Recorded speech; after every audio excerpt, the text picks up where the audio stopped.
maybe you should turn off this light. Can you see the board? You all can see the board? Karthik, Sandhya, can you see the board? Yeah. Yes. Yes, Srirag. Yes. Okay. Okay, being able to see the board is not enough.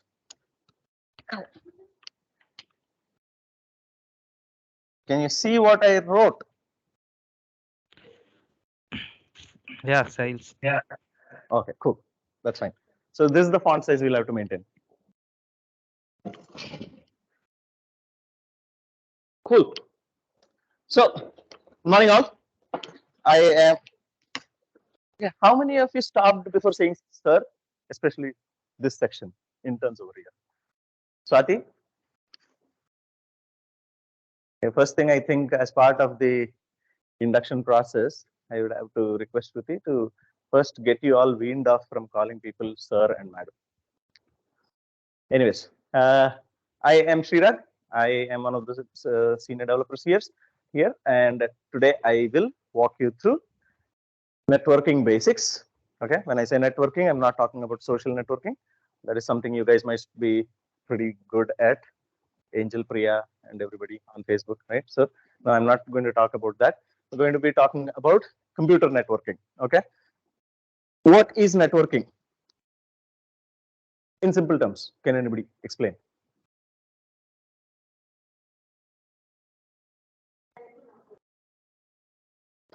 Who was it? Okay, once again.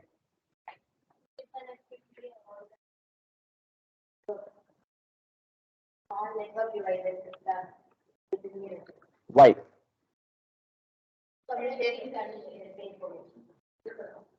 Basic transfer of information from one device to other. Now, when we are talking about networking, remember, there used to be a time when we used to say networking. It used to mean communication between computers. That's no longer the case. These days, networking is all about communicating, devices communicating with each other. The device need not necessarily be a computer. It can be any device. We know printers are connecting to internet, asking people to renew their subscription. Otherwise, they are not printing. So pretty soon you might have your chimney at home that is connecting to the internet and not turning on because you have not renewed your subscription or your license. Or your refrigerator is connecting to Amazon and ordering eggs because you are out of eggs. And before you know, at the end of the month, you have a pretty huge bill. Can happen. We are moving there. So networking is all about enabling devices to communicate with each other. Okay. As part of this, to understand networking, we need to understand some basic things that are involved in networking.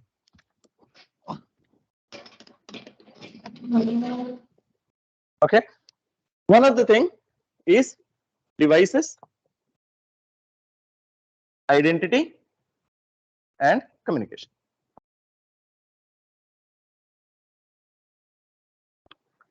For any kind of data change, data transfer, or interchange to happen, you need these three things to be in place. Number one, you need the devices, right? Otherwise, it's just not a network unless you have the devices that are trying to communicate with each other. If your computer is there, it's not connected to a network. It's just there. The data is sitting in that system. There is another computer, and for these two computers or two devices to communicate with each other, you need the network to be in place, but at the same time, you need the devices to be present at both ends. Just because I've set up a network, but there's no system connected to it, your networking is not effective, or there's no point in having a network. So you need to have devices, and then you need a means of identification. Okay, when I say identification, what do you understand? Or what do you think is?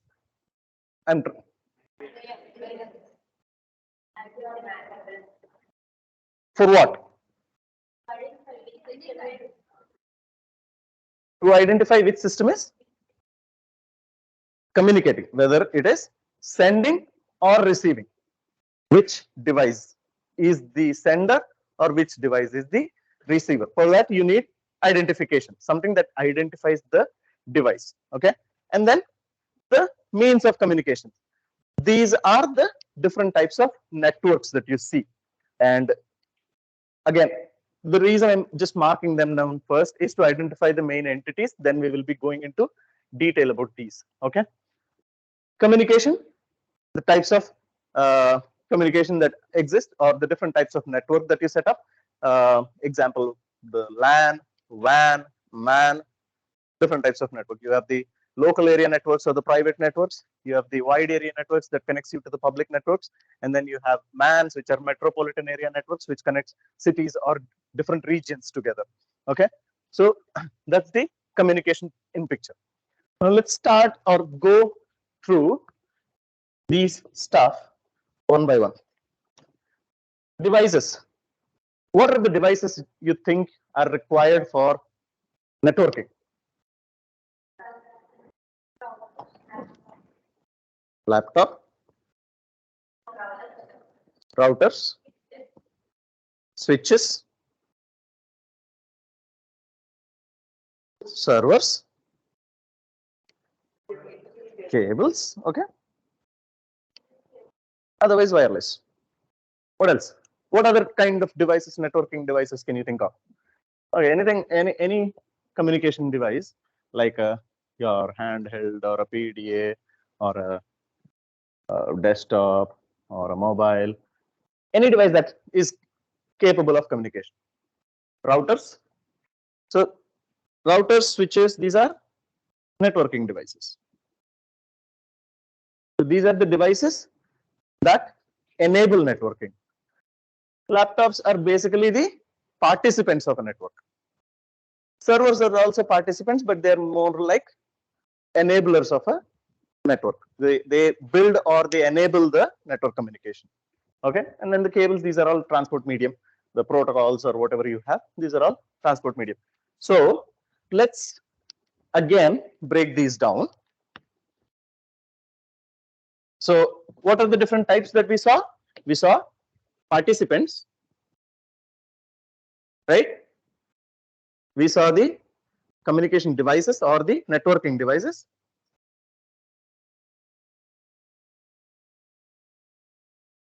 And the network enablers. Right? Now, participants. Okay, we'll go in detail. Of course, participants was not one of the major thing that we need to actually discuss about when we speak about networking, because we're talking about networking, which is basically consumed by the participants. However, little thing about participants is, first we'll go, okay, we'll come to the participants. First, we'll go through the networking devices and the network enablers. Networking devices, what are the different types of networking devices? Hubs, switches, routers, what else? Modems, right? Can anybody tell me the difference between these devices? They're all networking devices, right? All of these are networking devices. Heard about hubs? Heard about switches? Heard about routers? Heard about modems? Yes? Who can tell me the difference between these?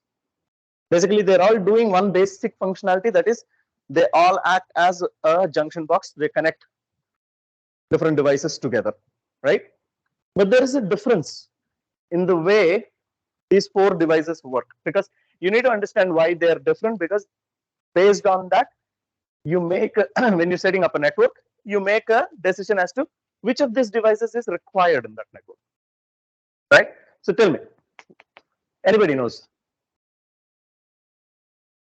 Any idea? No problem. Just give it a try.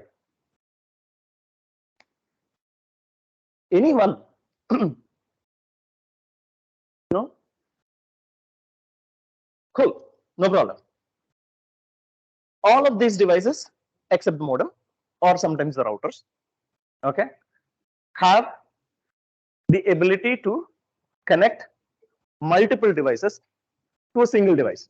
Okay, you have a single device, the hubs or the switches, sometimes routers. You have a single device which will have multiple ports or jacks to which you can connect multiple devices at once.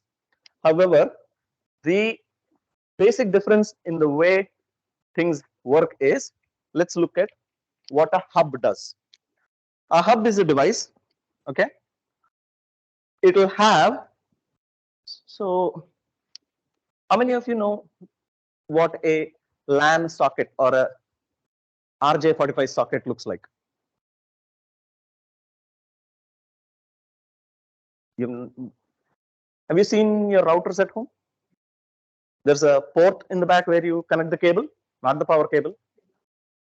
Yeah, yellow and black. You'll have both. If it's a router, you'll have both. A yellow and black or blue. So those are your RJ45 ports. Okay, that's where your cable goes. So a hub will have somewhere around 4 to 24 or 48 such ports on it. Okay, it'll have it. So it depends on the size of the hub you're buying. So it can have a minimum of 4, a maximum of 48, which means suppose this hub has 4 such ports. This means you can connect 4 individual devices to this hub. Okay, it will only enable the transmission of data from one device. Let's just say this is your device. Okay, this is connected here. This is connected here. The hub will only facilitate data between these systems. The difference being, if I have 4 devices connected, okay, if I have 4 devices connected here, communication, first let's start here. Communication, what does communication itself mean? It means there are 2 parts to it. There is a request and then there is a response, right? Communication always happens in such way. Nobody is just sitting there and sending out data. Of course, there is, but those are kinesis streams and other things. That's not something that is relevant here, but still, there's no system just sitting there and broadcasting information unless it is looking to be hacked. Okay, so the communication cycle is always a request response handshake, right? One device requests information, another device or system provides or responds with that information. So when communication is happening between these, say this is A, B, C, and D. If A is trying to get some information from D, okay, what happens? This request goes into the hub. The hub will now send this information to the device D. No, it doesn't. Exactly. A hub is a dumb device. It does not know which port device D is sitting on. Okay. The request from A enters the hub. It will send it to every port available. D will recognize that incoming request as a request that is coming to me. Okay, this request is for me. Okay, I'll respond back. And it sends the response back. And this device will once again send it to all ports. The one who had actually requested it accepts that information. Right? This is what a hub does. Okay. Second thing, a hub does not give out any kind of IP address. Okay. These devices, in order to be able to communicate with each other, need to have their IP addresses assigned beforehand. Okay, they should have had some kind of identification provided to them beforehand. The hub will not do that. Second thing, the second device is the switch, right? Now the switch also similar, but it starts with a minimum of 8 ports. Okay, a switch, and it goes up to 48, can go up to 48. Okay, a switch is a little smarter than a hub, wherein it maintains a kind of an table called the ARP table. ARP table is nothing but an address resolution protocol. It maintains a table. This table has a list of all devices that are connected to this device. Okay, it maintains a list of all devices that are connected to the switch. Okay, it maintains a table, and it also maintains a means of tracking. Okay, which port is this device connected on? So here the communication is much more efficient. There is no mass information sent around into every port. if device A is requesting information from device D, the switch knows where to send that request, which port to send it out to. So it will know, okay, request came from port A, I have to send it to port D. It will not broadcast on all available ports. Okay. Switches, these are basic switches. Then there are managed switches. Managed switches are a little bit more capable of handling additional tasks, which is, suppose I have a switch with 16 ports. Let's just say 16 ports. 1, 2, 3, 4, 5, 6, 7, 8. 2, 3, 4, 5, 6, 7, 8. Managed switches actually let me do more stuff in controlling the way traffic goes in. You know, the request response cycle, the way I handle it. The basic of all communication in networking is a request response cycle. So a switch or a network managed switch allows you to do more actions. One of them being VLANs. VLAN stands for virtual LANs. Virtual LANs are, I'll explain what a LAN is. Okay, when we come to the you know, the networking enablers and the actual stuff in a while. But in the meantime, just understand VLAN or virtual LANs are, you use your devices in a network, in any kind of a network, a private network or a public network, even as simple as your home. If you have an internet connection at home and the internet service provider has given you or has provided you with a router, it means you have a network at home, a home network, right? Because you have a router, you have your laptop connecting to it, you have your mobile phones connecting to it, you have your tablets connecting to it. I don't know if your refrigerator is connected to it, but still, you have devices connected. So basically, you have a small network at home, right? That is that private network, that home network is a LAN, a local area network. Okay, because that's that the network is sustained or self-sustained within that perimeter itself, inside your home, right? Your devices can communicate with each other inside. Your devices can communicate out, right? But that's a different issue. The private to public network communication changes. I'll explain. But the intercommunication inside your home, it is happening within a private network, which is a local area network, right? So all those subsets or small groups of networks are all local area networks. A managed switch is capable of building or providing or provisioning something called a VLAN, which is virtual LAN. What you can do here is, you can say, though I have 16 ports, okay, though I have 16 ports, all ports are not interlinked. I can say this is 1 to 8 and 9 to 16, suppose. Okay, I can say 1 to 8 belong to one VLAN and 9 to 16 belong to another VLAN. Then what will happen is, if I connected a device here and I connected a device here, okay, these two devices will belong to different private networks. They will, though they are connected to the same device, they will not be sitting inside the same private network. To explain more, you guys come to the office, turn on your laptop, and you're immediately connected to the internet. Yes, right? How do you check your IP address on your system?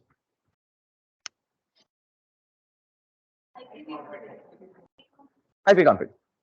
You open your command prompt, your terminal, you type in IP config, it gives you your IP address. Who is giving you your IP address? Where is that IP address coming from? No. The switch cannot give out IP addresses.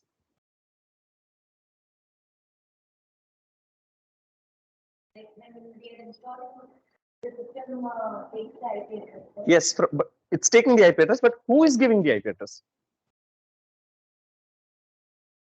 Who? Who is the administrator of that network? No. Your ISP will give you a public IP which only comes up till the router that you have. If you looked at your machines anytime, the IP address that you receive is 10.100.5. something. All of your systems. Yeah, if you are all developers, then you will all see that your machines are all 10.100.5. something. I think data analysts, when you were data analyst back then, you had 10.100.6.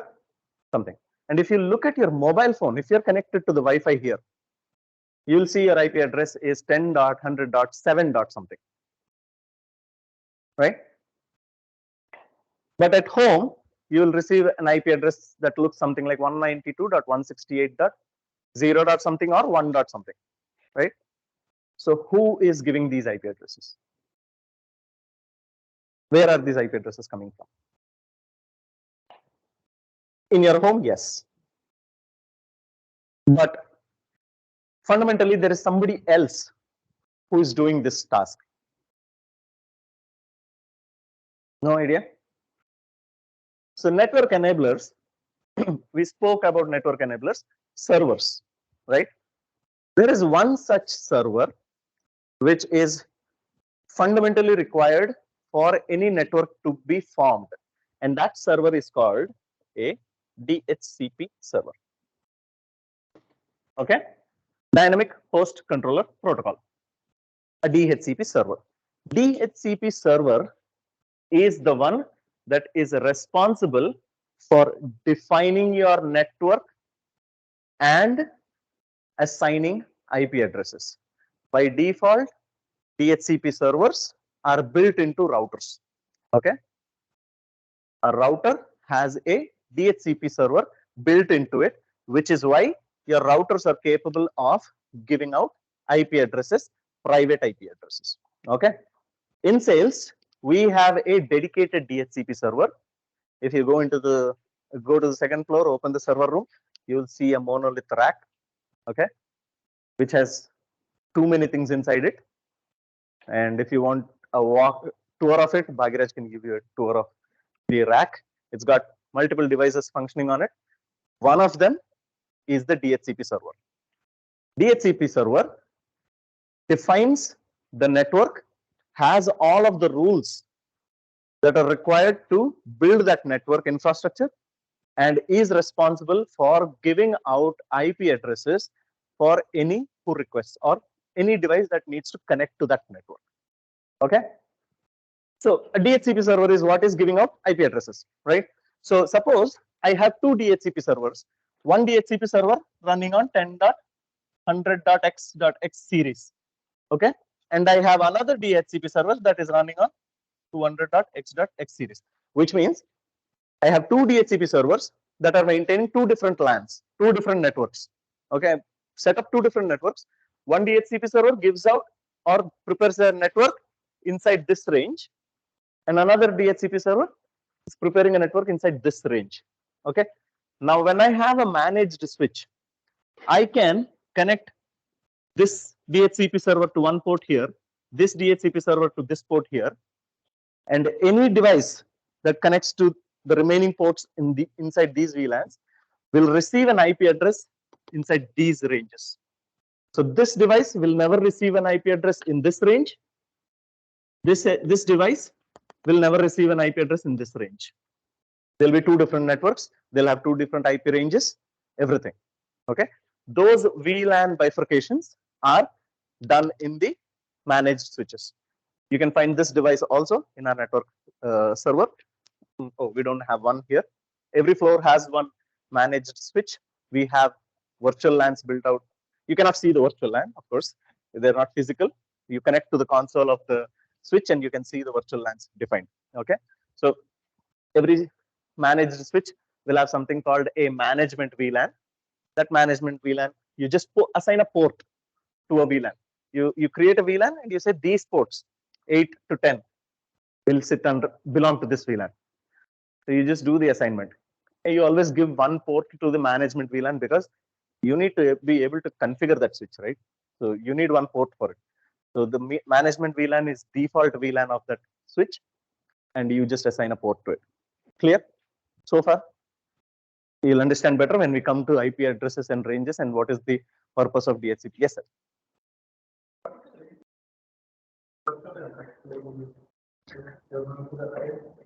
Number of virtual LANs that I can create.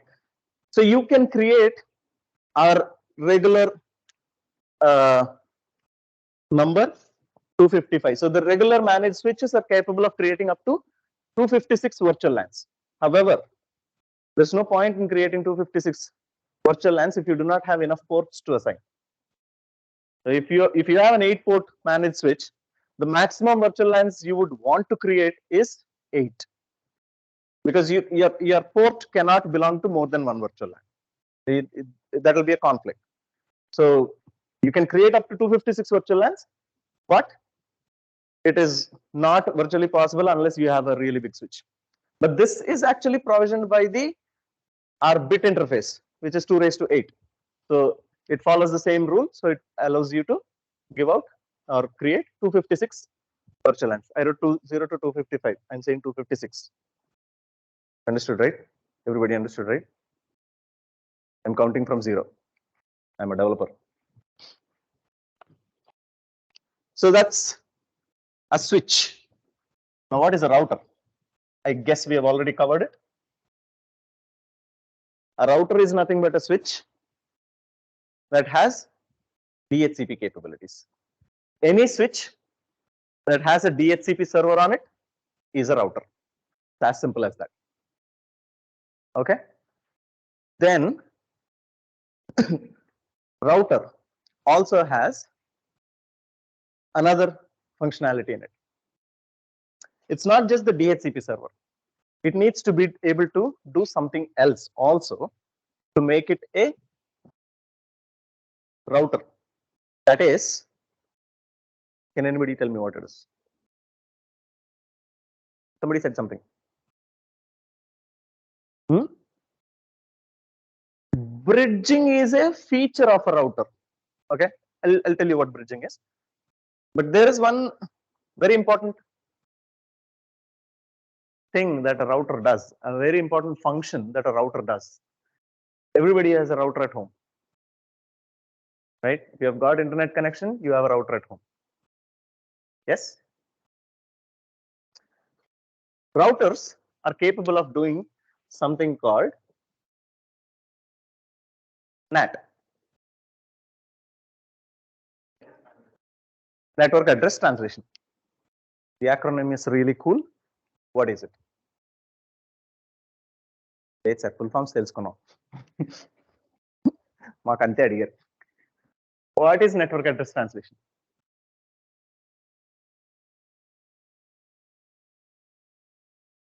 Distribute what?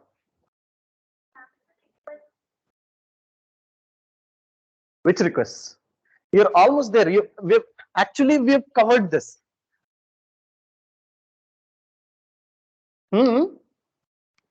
Try. There's nothing wrong in trying. No. Not completely ports. Particular address. No, that's the DHCP server is giving out addresses. You're almost there. Exactly. Private communication to public communication. Your router is your interface. If this is your router, okay, and this is your home network, okay, connected to device 1, device 2, and device 3.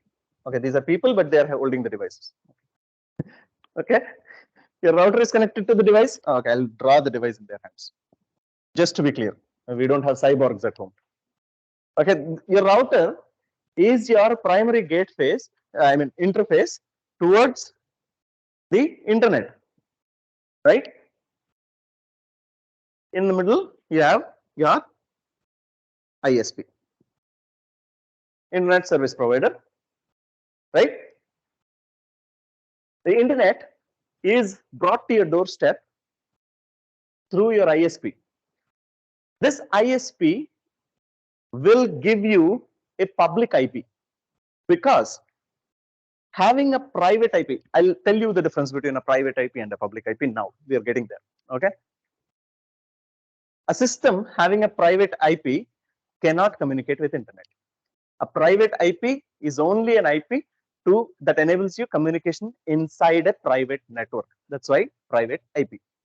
To communicate with anything outside the private IP, with the World Wide Web, with the general internet, you need a public IP. If you do not have a public IP, you can send out your request, but how will the responder know where to send that response back? Which address to send that response back? That is your public IP. It has to send it to your public IP, right? That public IP always comes to the router. Why? You can get that public IP onto your system also, right? But your internet service provider will only give you one IP. They don't have enough IPs to give away. Why? Why don't we have enough IPs to give away? It's not just the cost. You can pay. If it costs, people will just pay and buy it. But the problem is availability. Tell me, what does an IP look like? Give me an example of an IP. 192 dot.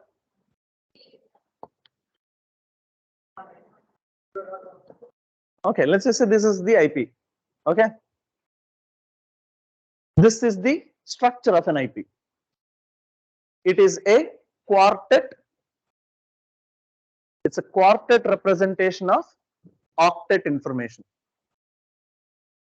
Meaning, these are just some fancy terms I looked up in the internet today morning, preparing for this session. Okay. Quartet representation of octet information is nothing but, what does quartet mean? Four sections of information, 4 segments.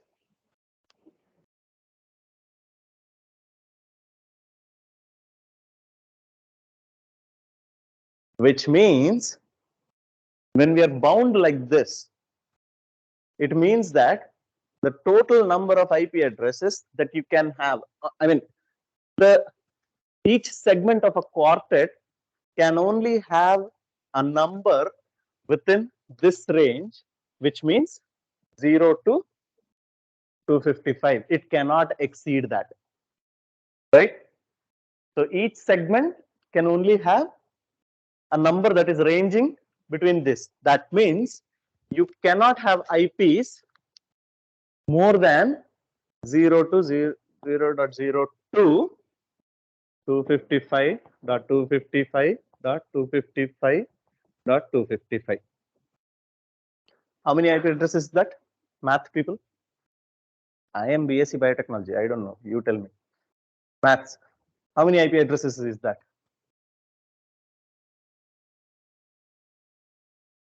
What I definitely know is that it is not more than the population of Earth.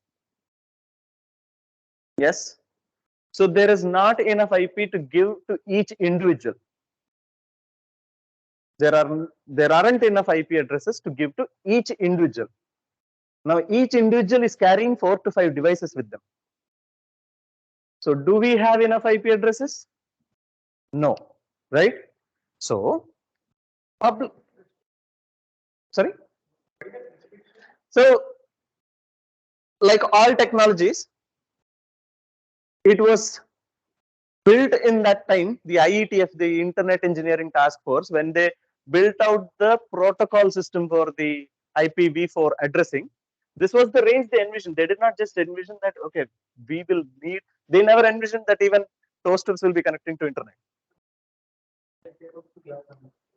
I do not exactly know, but they're limited by this. So now they have introduced IPv6, which enables, a far more broader range, except it's not widely used.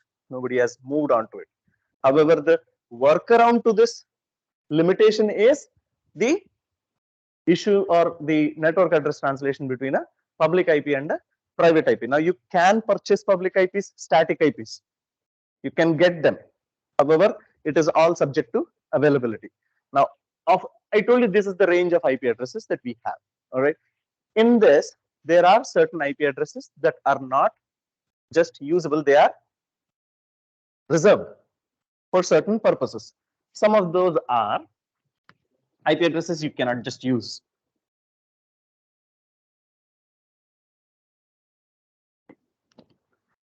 Zero dot zero dot zero dot zero. This IP address is one that is reserved. Okay, you cannot use this. This is used for network to network communication. It's a universal identifier for network to network communication. Another one that is reserved is 127.0.0.1. This is called a loopback address. Okay, this will always point to the default open network port on the host machine itself. Wherever the communication is originating from, it will always point to the default socket, not even port, default socket. Socket is a combination of an IP address and a port number. This will always point to the default socket of the host.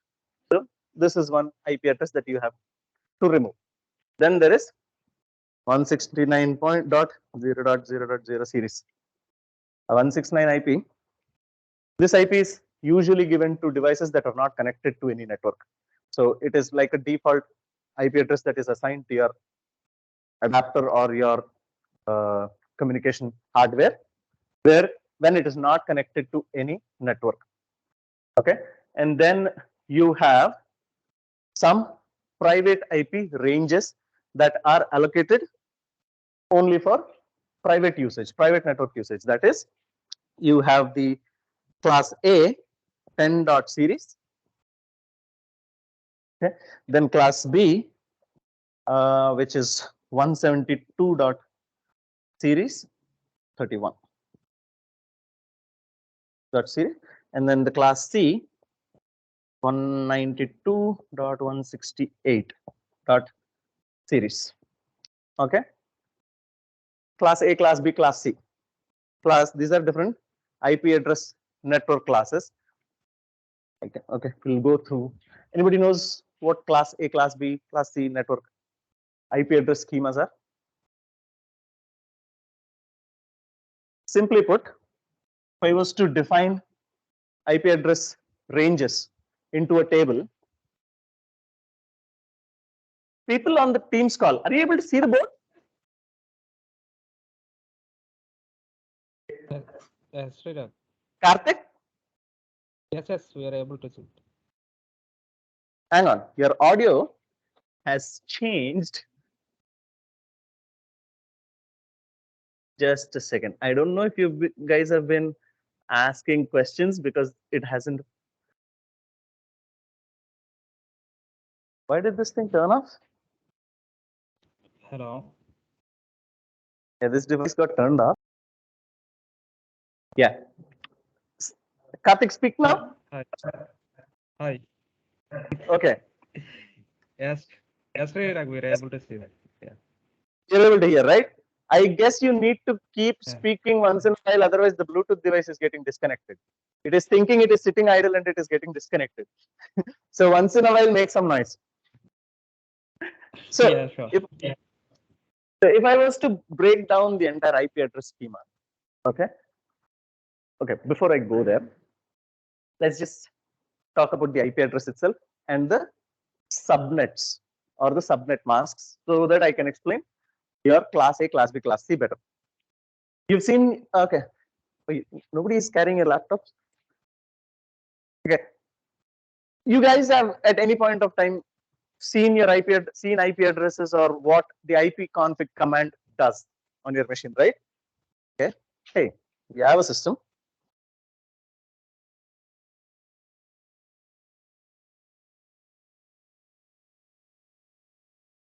Right?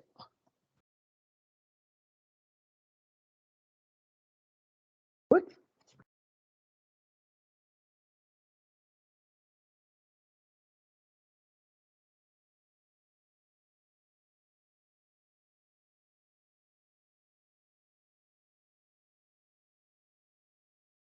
Okay. So I have, are you able to see?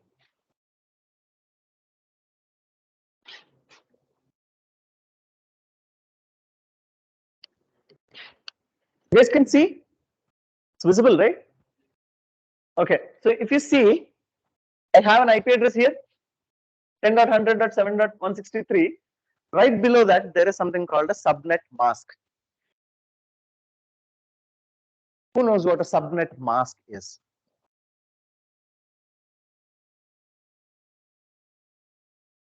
No.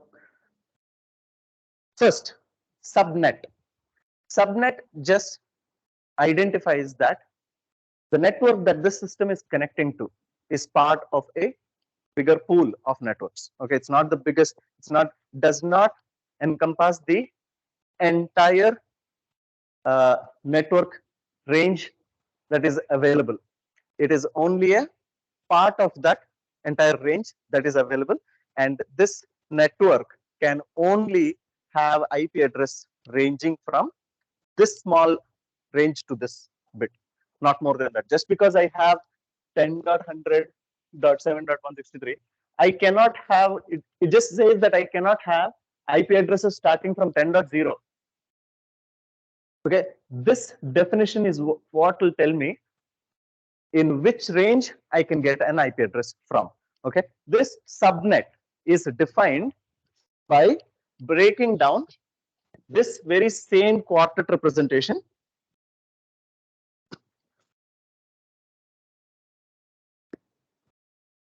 Okay, so like I said,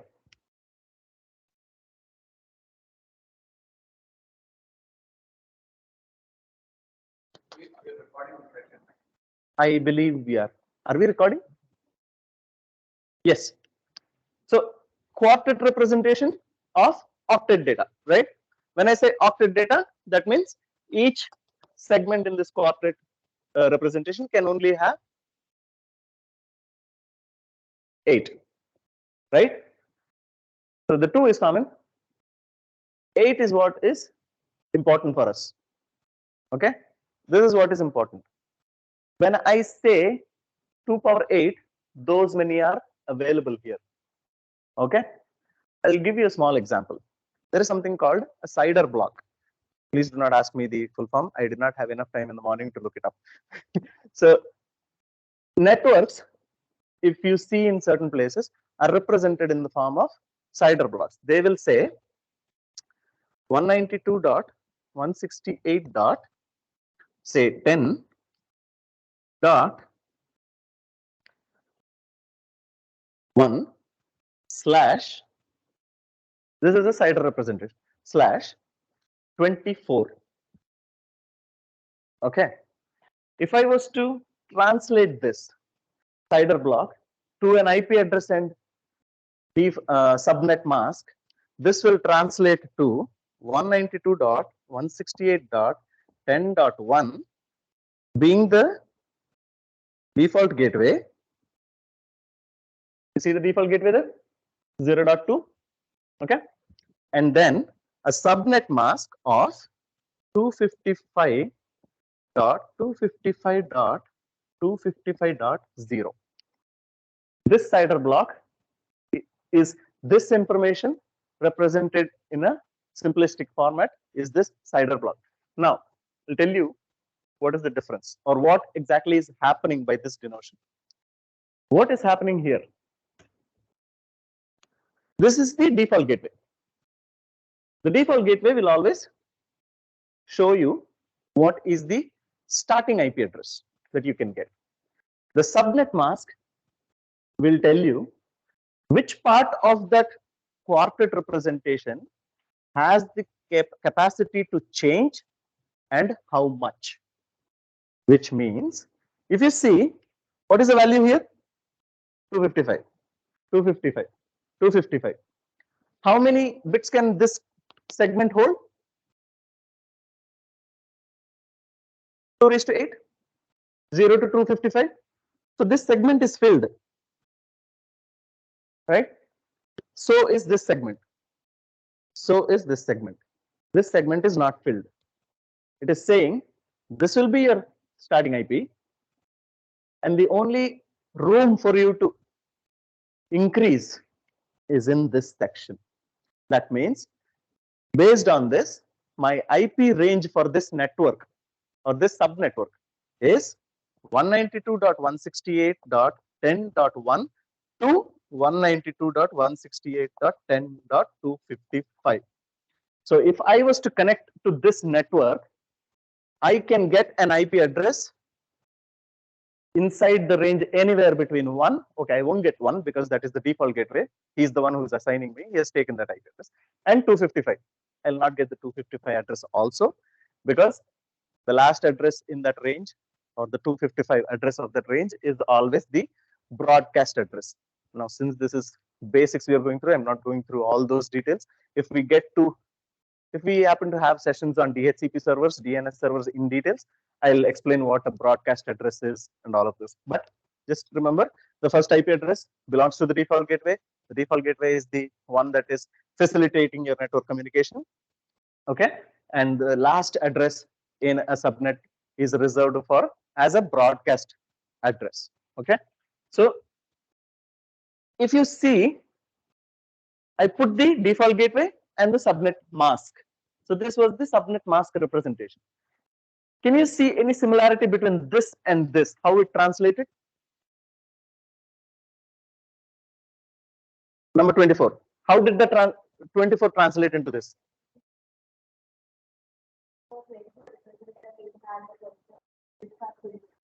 Exactly. Each is 8 bits, right? So if I divided this 24 by 8, first 8 here, I'm still left with 16. The second 8 here, I'm still left with 8. The third 8 here, it's done. So this basically tells you how many bits are filled. Based on that, you will define or you'll know how much is available. Now, if I did this as 16, what will happen is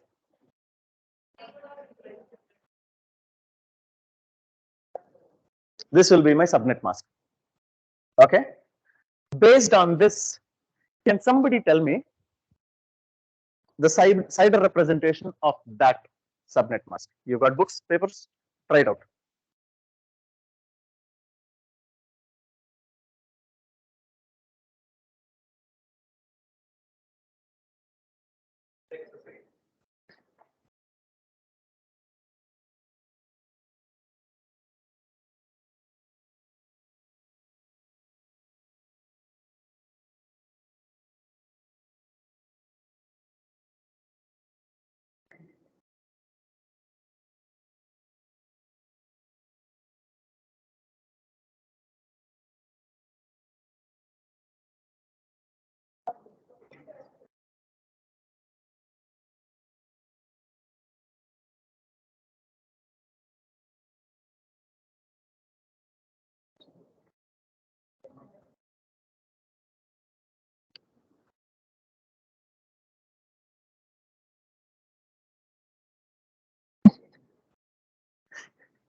Yeah.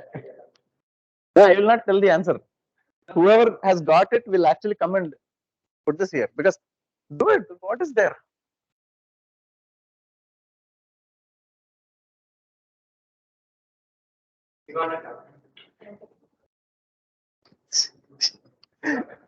You have it?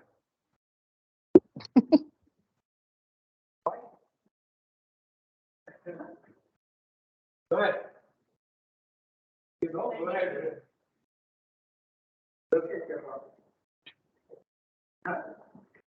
Try it. Yeah. You could try it also. There's nothing wrong in trying. Come. Give it a try.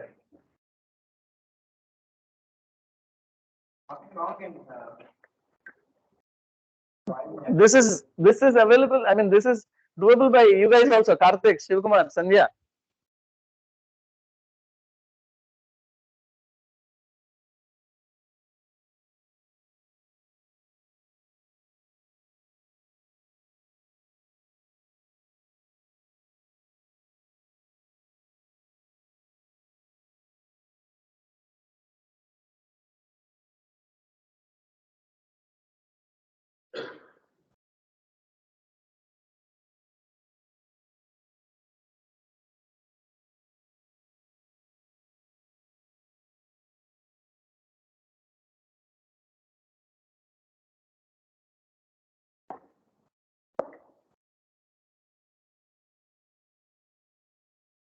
Before showing, I want to know who else.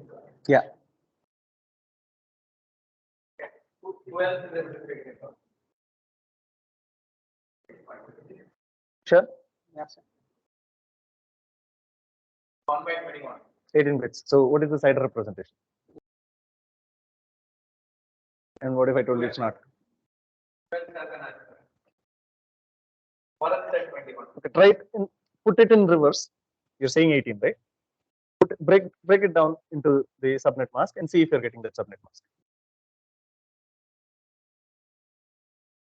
So you're saying 18. So replace 18, accordingly break it down.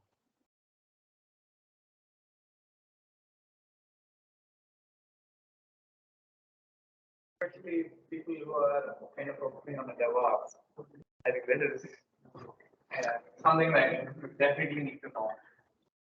This cider representation, if you guys are going to be working on cloud infrastructures, the cider representation is going to be very important because it will stop you from unnecessarily creating private networks with huge IP addresses, which I basically did when I was very new to DevOps way back in 2016. The first network I set up for AWS for higher tech, I did not really completely understand the cider notation, so I just gave a cider notation that worked.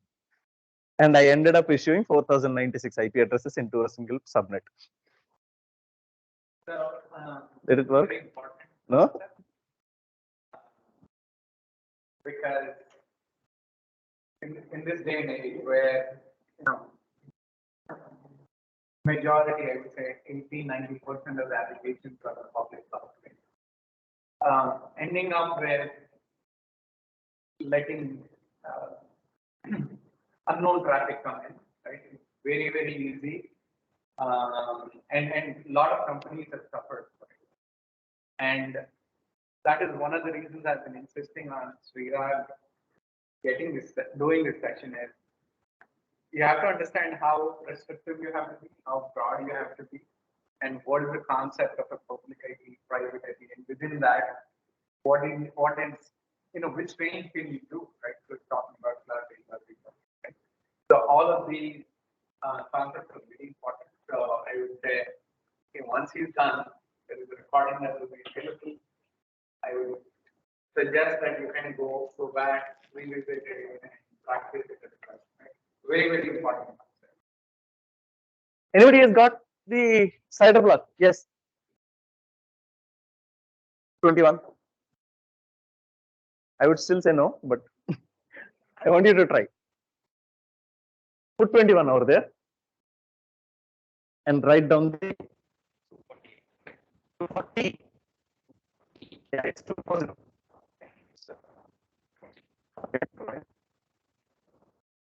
Let's say at least 750.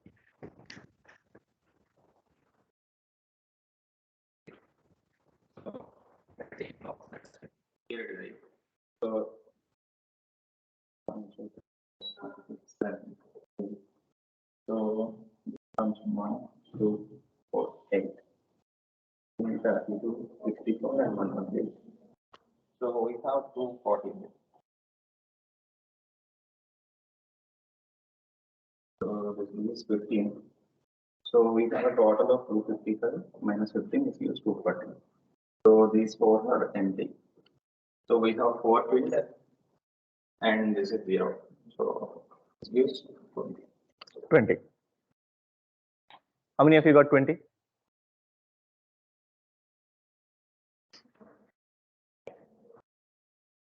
How many try it? How many are able to understand? What do you do when lifting their hand? Did you try? You've been working on the board. As long as you've tried, you know where to start. Okay, and you think all of these calculations are a little difficult, I'll tell you what I do. I have an even simpler, or it's almost like this, is just put it into a visual representation. 240, what happened? This thing is off. So you have 240. 256 is the range, right? 240 leaves you with 16. 2 raised to 4, right? 4 powers. So you remove 4 from 8, you still got 4. So what does that leave you? 20. So that's how your IP addresses change. Yes. That's how your subnets are defined. Okay. Based on this, now you have seen the octet representation, right? Based on this, classes change. So you have class A, class B, class C, and class D, which basically represent how many bits can change and in which range. So class A starts from 0 to 70, 126. This is 127 to 191. Sorry, 127. No. Okay.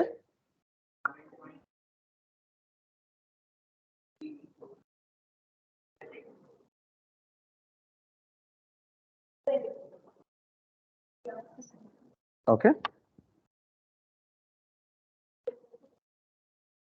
How many octets are changeable here?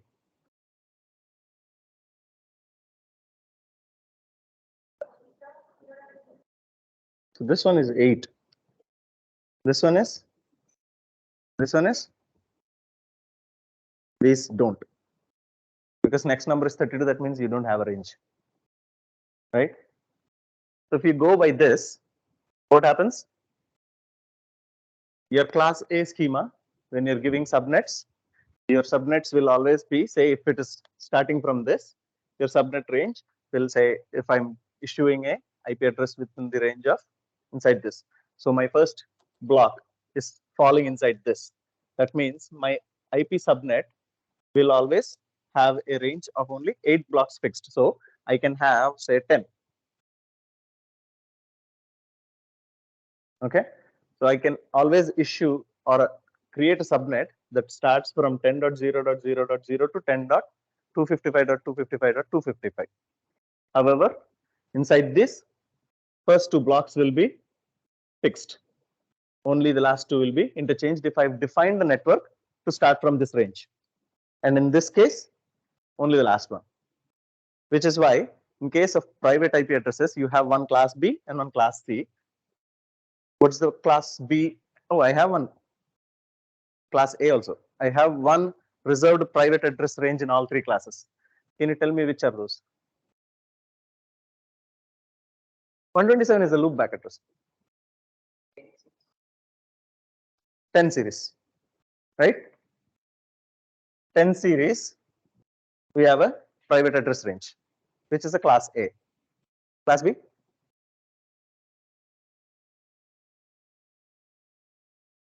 No, you have one private address range available in class B also.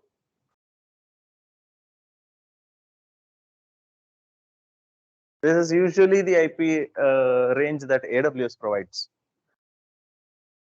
172.31 or 172.32. Okay. Class C, something that we see.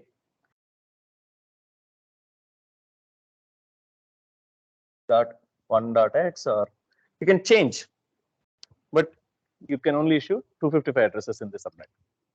So these are the 3 different classes. The 4th, you have D and E. We don't much look.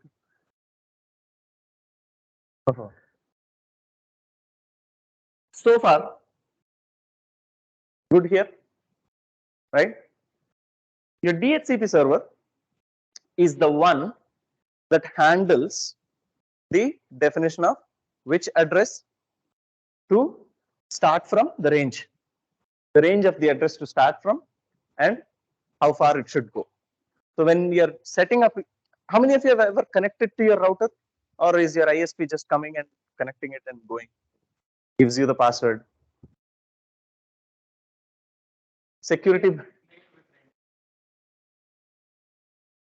Do you even know that your router has an interface that you can connect to? Raise your hand so that he knows. Yeah. Involved it, what is not. So basically, from what I understand, who gave you the password to connect to your Wi-Fi at home? At home, your home. Yes, but who set up the password?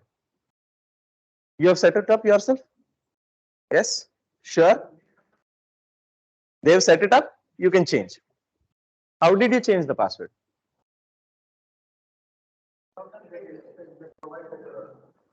They provided you with the IP address to connect to the router. How many of you have changed? So when you connect to the router page, did it ask you for a username and password?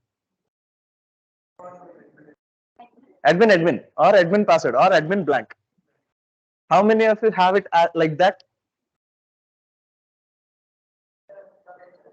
Ah, How many reset it? how many of you changed it? Because if you have not, basically anybody with a little bit of networking experience who is staying in vicinity, who is able to get your Wi-Fi range, can actually log into your router, change the password, lock you out of your own network, and probably use your Wi-Fi for whatever he wants. Security, it's not just charity that starts at home, security also should start at home. First secure your home network, then you can come and secure our networks. Okay, first exercise, go home, change your router credentials, but don't forget it. Okay, otherwise next time you'll have to reset your router. Okay, When you do that, you need to understand theory. exactly. Yeah, so that brings us to basically IP addresses are provided in different ways. Okay, there are two different, you have the public IP and the private IP. So you understood the IP addresses, right? Okay, let's finish the NAT concept that we started first. NAT, we were talking about NAT, right? Network address translation. Yes. So I told you we have limited public IP addresses. Okay, the things you just note down types of IP. Public and private IP are one types of IP. So there are different types of IPs. One type of types of IP is public and private. The second is static and DHCP. Okay, we'll get there. Network address translation. We saw that your home, the devices that inside a private network, okay, they're receiving a private address, right? When you say private address or a private network, that is a closed group of devices interconnected inside a smaller, simpler network. So if I said 192.168.0.1, this is a private IP. A device receiving this private IP, okay, this is a private IP, it was issued by your router. This device can only communicate with other devices inside the same subnetwork, which means from anybody who has the IP address of 192.168.0.255. Anybody who has an IP within this range, devices can communicate with each other. Am I right? Am I right? Any device that has an IP address inside this range can communicate with each other. How factual is that statement?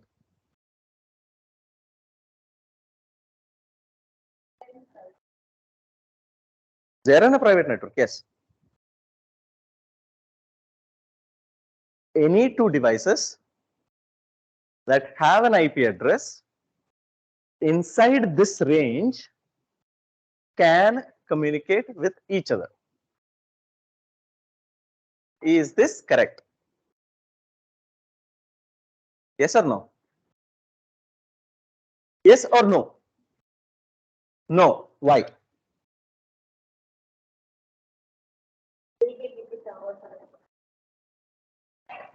Okay, but are they how? I'm saying why can't they communicate with each other? What is the small thing that is missing over here?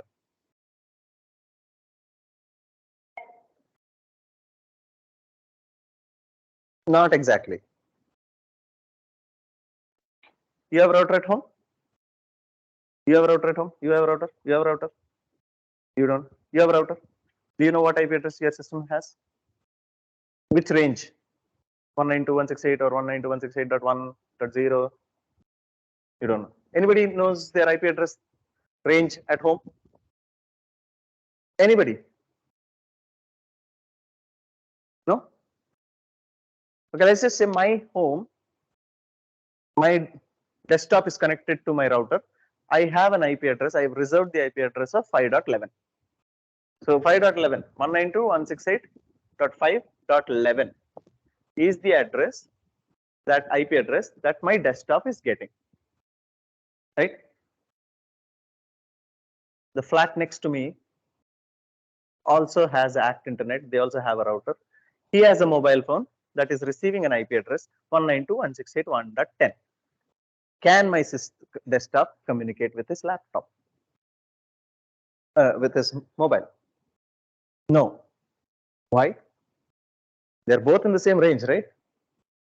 Both IPs are in the same range.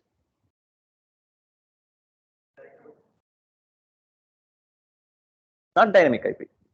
Here exactly. This is a private network. My home has its own private network. So my private network is running on this range. His home has his own private network. It could be using the same range, but they're not the same network. The networks are different, right? For example, how many apartments in this city will have the same flat number 101? Many, right? Doesn't mean they are all part of the same apartment complex, right? So they're just internally assigned address identifiers so that community itself can identify that flat. But the community itself will have another identifier that is publicly provided to the postal office, which will be the door number or the plot number. That building is identified using the plot number or the door number. Once the mail communication comes to that address, then it will identify which specific flat it needs to go to based on the flat number that is there. So this combination of both is required to correctly identify the receiver. Similarly, your network address translation is a translation that your router is doing as a gateway by acting as a gateway between your internet and your private network. So say you have a private network, right? Here it maintains a route table, a table to identify all the network routes that are available. So when a request originates from here, okay, again, I said for any communication to happen on the internet, you need to have a public IP address. Because if a request has originated, a response has to come back. And to identify where the request has originated on the internet, your private IP is not valid because there are more than one instance of the same private IP in existence. Right? 192.168.1.10. There will be thousands of them. If nobody is customizing their routers, every house will have one. Nobody customizes it. We leave it on factory settings. So every house in the city will have the same IP address. But that cannot be used to identify you on the internet. So your router, what it does, your router is the one that is first establishes a connection with your ISP, your internet service provider. It does that handshake. They give you a username and password. You pay the bill. Provided you pay the bill, they'll give you a public IP. Okay. This public IP is allocated to this device, not to any of you. It is allocated to this device, your router. Your router now acts as a middleman, a gateway interface that does the network address translation. That is, any request, say this is 192.168.0.1 and this is 0.2 and 0.3. 0.1 is trying to access google.com, which is suppose, let's just assume, is sitting on 126.8.0.1. Let's just assume. And Facebook is sitting somewhere on 35.5.100.100. Let's just assume. I'm just making these up. Okay. This guy is trying to reach Google. This request comes to the router. Here, the route table is maintained. Route table maintains a list of the source and destination. Okay. So the request is coming for this IP address. So this will go into the destination field from this IP address. Source, right? Maintains a track of that. And from here, this request will once again originate. However, the source IP address will change. The source IP will no longer be this IP address. It will be the public IP that was assigned to this router. And from here, that packet request will start. It's a packet, a data request, anything. It's just a combination of zeros and ones once it enters the network or the transfer protocols. So collection of these is called a packet of information. So this packet starts from your router, but it has a different source IP address.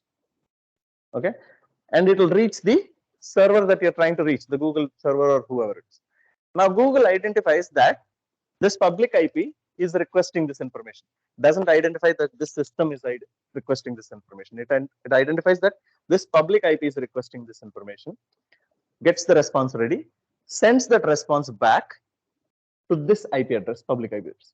Once that response is received here, it will know where the response came from, this IP address. Okay, who actually asked for this address? It will look in the route table. Okay, this IP address is the one who has actually initiated this request, send the response back to them. This entire process is what is network address translation, where communication between a private IP to a public IP and vice versa is handled. That is network address translation, which is done by routers. Okay.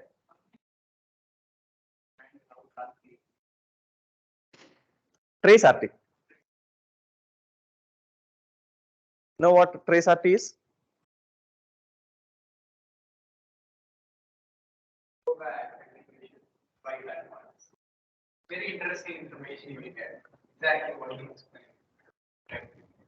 And you'll see that it's not as simple as this. So yeah, my example, actually, you have the request originating from one point, hitting your first point, and then directly finding the server that you're looking for. It's not as simple. My router is not omniscient. It does not know where each server is always sitting. What it does is, it's like your escalated matrix. Okay, I don't know, I'll ask my manager. He doesn't know, he'll go ask his manager. So there is always a bigger router sitting on top of this. You can see that in example if you want. Okay, let's see how my system or how many traffic junctions my system needs to cross before my request can actually hit Google itself. Simple.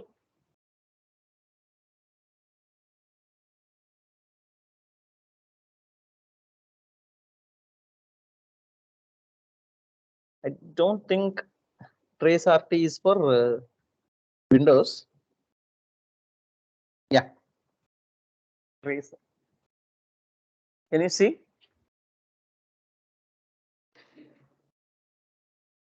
So it is now trying to reach 142.250.195.68. Am I connected to a VPN? Oops. Okay, hang on. I'm connected to a VPN.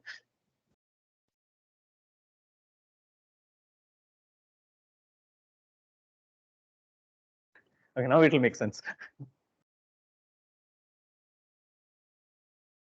First, where did I reach? 100.0.2. Where did you see this IP address before? That was the default gateway for our private network. So all requests originating from any system in this network will first go to the default gateway. As the name suggests, it is the first gateway that it has to reach. From there, it went to 192.168.1.1. What do you think that is? It is a private IP only, right? But why did another private IP range come into picture?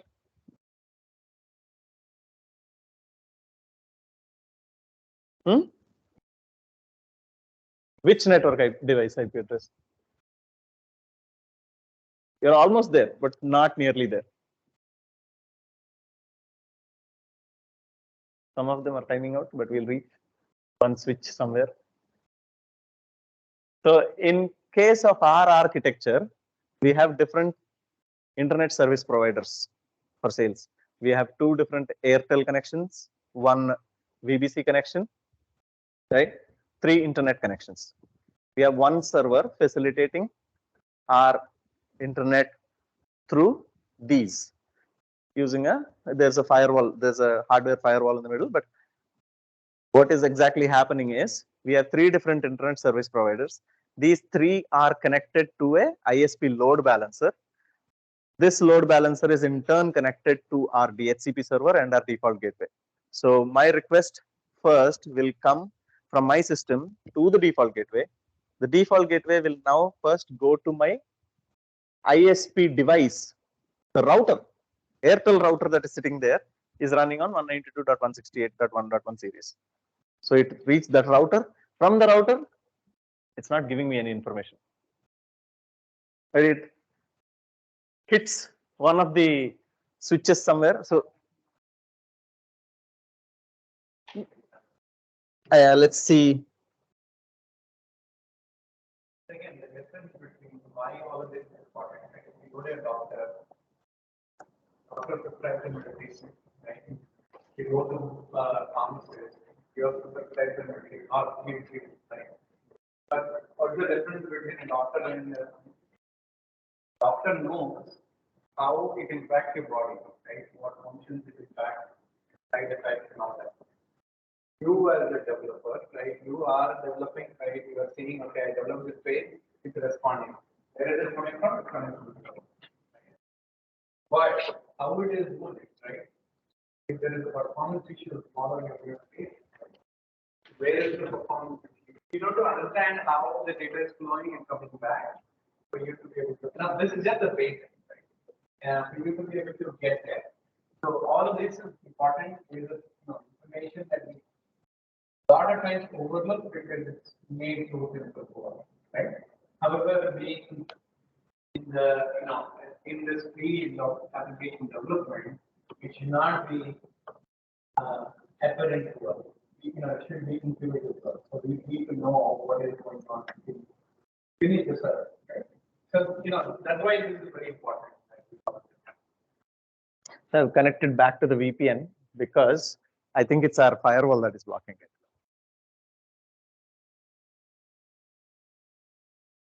I connected to the VPN. This is a VPN that our client provided. And since it's a client provided VPN, that VPN server itself is sitting on AWS cloud infrastructure. It's not a physical server, it's a virtual machine on the AWS cloud infrastructure. So I don't know, somewhere. So basically what happened was my VPN server issued me a 172.series IP address. From there, my request went on to the VPN server. From the VPN server, it reached their internet gateway, I believe, because it has a 52.56. So it reached their internet gateway, AWS. But from there, it's not giving me any information as to where it is going. Oh, yeah. Vasundari. Oh, same teams. Can you share the screenshot in the? Oh, I have the system connected, right? I do not even have Teams open. Sorry.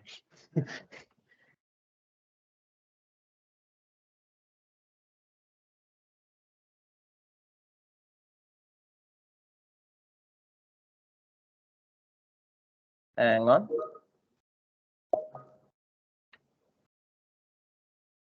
Hang on. I do not want my entire Teams chat information to be visible. So what am I? Okay, cool.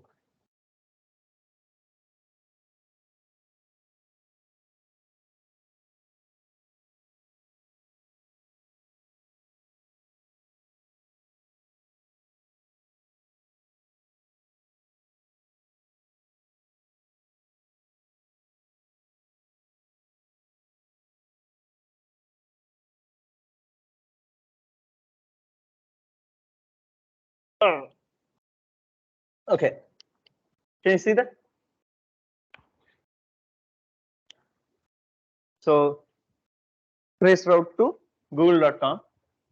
That's all of the different routers and switches and all of the networking devices in the middle. It had to jump over, had to hit every. It's just like mail reaching you. First, it goes to the, it identifies the pin code, it goes to that point. From there, gets segregated to a different place. Okay, city, from city to locality, from locality to your particular area, address, street, all of this. So basically finding where that address is sitting. So from his default gateway to the Airtel router that we have, from the router to we see Airtel broadband.in, their switch, their central switch that is sitting. From there, these are different IP addresses, probably DNS servers that are sitting in different locations. And eventually it found Google running on that network or that device or that server. This gives you how your request is propagating. And always remember the number, the lesser the number of hops that you see, the faster your communication. If it's more, then that's the ping time. That's how long it's going to take for your request and response cycle to complete. Okay. So we have covered till here. We are close to time. Yeah. Yeah. If provided people would like to continue. So just drop me a message if we want to take a second part of this session, and we'll cover more things. Like I know there are still stuff. I wanted to start with the basics of IP addresses, the address ranges and everything before we get into stuff like security groups, firewalls, route tables in detail, subnets, subnet groups, and virtual LANs in detail. These are all topics that you would require when you start working as DevOps engineers or anything, especially when you're interacting on the cloud infrastructure. Now, this is not only for DevOps people. Developers also, most of our development is these days happening in cloud network, cloud infrastructures like AWS, Azure, all of those. So if you say as a developer, you might be expected to build serverless applications like Lambda functions. You might be expected to communicate with databases or EC2 instances or servers, virtual machines that are running on the server. You might need to communicate with them. Your Lambda function that you're writing might need to communicate with the database. But if you do not understand how a security group works, how an access control list works, or how your subnet, what subnet and availability region your your Lambda function is running on, or your EC2 instance is running on, or your RDS instance is running on. If you do not understand or differentiate between them, you will face trouble getting your application to work. Basically, getting it to communicate and getting it to work. So these are stuff that will help developers also. So let me know, and next instance we'll try and topic to get your head around, right? So yes, we can share, go over it again so that we can get a proper understanding of it. Because as much as he wants to move these, or it is something that you need to get in your brain by hand. Not saying everybody, but whoever. is interested. Yeah. Thank you. Thank you, Kiran. So, any questions so far before we wrap up? Any questions at all? Anything at all? Or if you have any suggestions on something that you want to cover, probably we can plan something. You can give your suggestions to Shruti also, or any recommendations on topics that you would like covered. You can reach out to Shruti and we can plan a session for that if there's anything specific you're looking for also. So far, whatever we have covered, is everybody, this thing is just turning off. I asked you guys to make noise once in a while. So, anybody has any questions? Yeah, I know. Doubts? Sucks challenges? No? Cool. So either you have understood everything or you have not understood anything. So it's one of those. I'll stick with the first one. Albert Einstein once said, if you cannot explain something simply, then you do not understand it. So I would like to think that I understood this concept, whatever I tried to explain. Because nobody has any questions, which is good, Sebash. Okay, I'm done for the day. I'll go home. No questions. If you have any questions later also, or if you're too shy to ask in this general forum, don't call me on Teams. No, reach out to me on Teams, drop me a message, and I'll try and explain in as simple terms as possible. Okay? Cool? Right? Thank you. Bye-bye. Bye. Oh, camera ఎక్కడ ఉంది కదా bye ఏ కార్తిక్ కనీసం bye చెప్పా mute తీసి hi hi అన్న ఆ, bye bye okay, bye. అన్న